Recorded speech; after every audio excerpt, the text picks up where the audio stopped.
Menguatnya dolar Amerika terhadap rupiah yang kini menyentuh Rp15.000 dimanfaatkan masyarakat untuk melakukan aksi ambil untung.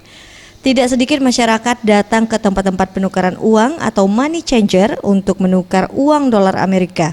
Salah satunya Adi, warga Palembang ini sengaja datang ke tempat penukaran uang untuk mendapatkan keuntungan dari menguatnya dolar Amerika. Kalau saya karena ada uang dolar dan kemudian agak sedikit naik, ya cari untung sedikit, tukar dolar. Menurut petugas money changer, Vera menjelaskan dengan kembali naiknya nilai tukar dolar Amerika terhadap rupiah, animo masyarakat untuk menukarkan dolar Amerika meningkat dengan persentase penukaran saat ini mencapai 65%. 15.152. Gimana? Itu berapa hari yang lalu mungkin, Pak?